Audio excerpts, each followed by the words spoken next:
That's not helping. You love biting my elbow.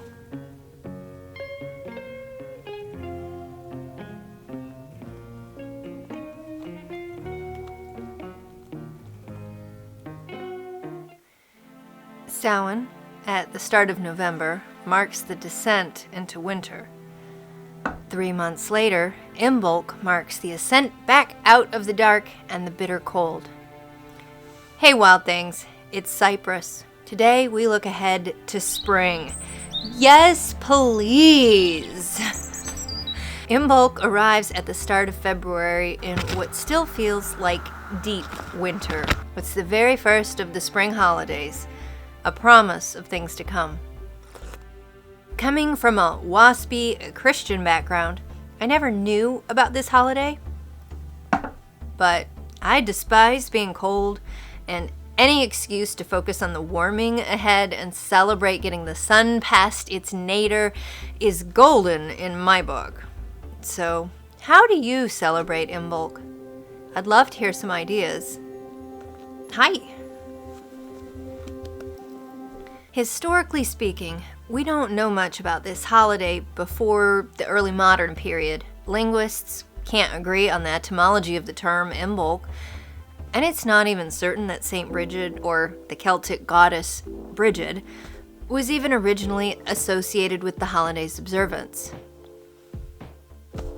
What we do know, or can intuit at least, is that the celebration of the very first signs of spring was an important marker as far back as humans have had to deal with a deciduous climate. So this is one of those holidays that, unless you are a part of an organized faith that prescribes its observances for you, I think one should really feel free to celebrate in whatever way makes sense or resonates.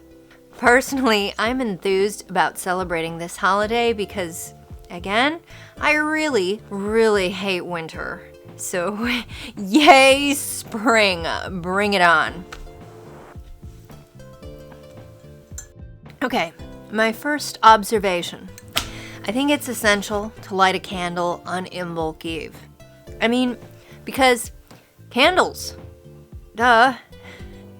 But this is the time of year for welcoming back the strengthening light of the sun. In midwinter, we celebrated solar rebirth. But now, weeks later, the returning, strengthening light is lingering later in the evening and is much more noticeable and reassuring. The ewes drop lambs in dark of night. The longer days bring joy so bright. Ere long, the weather shifts aright. Welcome, welcome back the light. And no self-respecting celebration goes without appropriate foodstuffs. Since this day is all about looking forward to spring, I'm fixing some really light, summery snacks. Cucumber tomato salad is a family throwback. And mixed berries just scream of warmer, sunnier times. Having them on ice cream or yogurt would be even better. In fact, milk is very closely tied to this holiday because this is when the ewes would drop their lambs and begin lactating, and that allowed humans to have milk again after running out through the winter.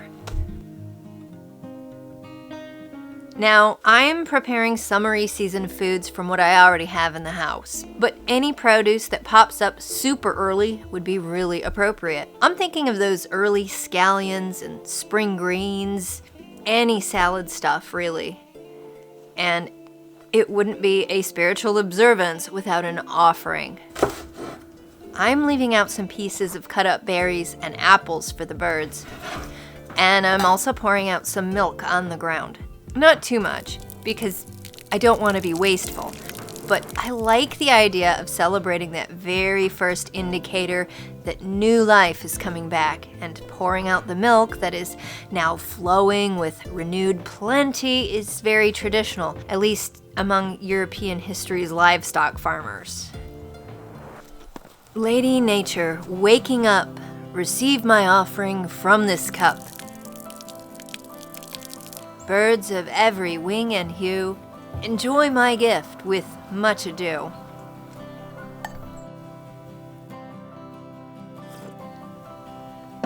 Now, in a practical sense, this holiday falls at the time of the new year when I actually start to feel that New Year's motivation to renew efforts to make my life better.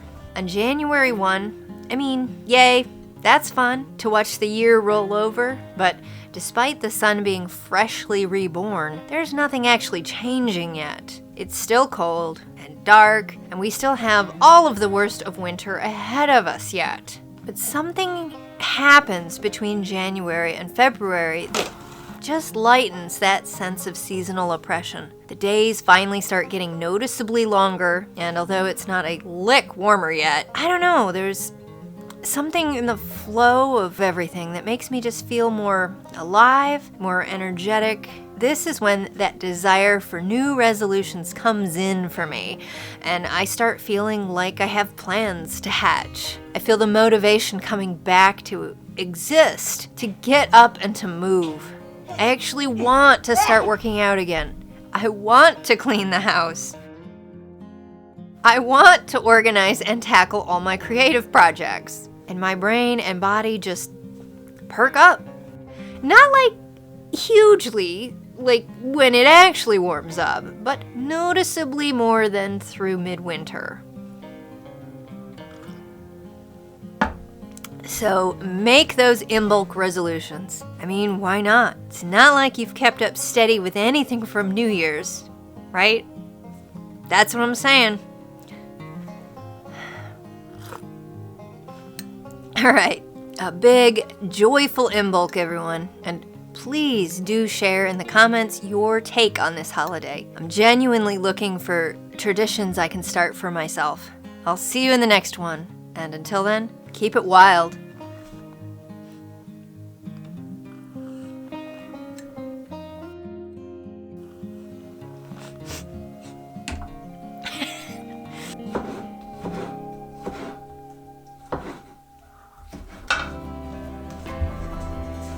Are you supposed to be up on the counter when I'm cooking? What do you think? Want to try some? Didn't think so.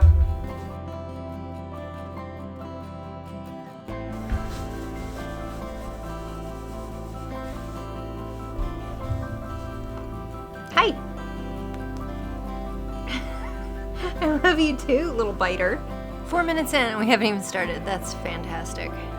Trying to do the thing, babe. Little man, I love you. All right.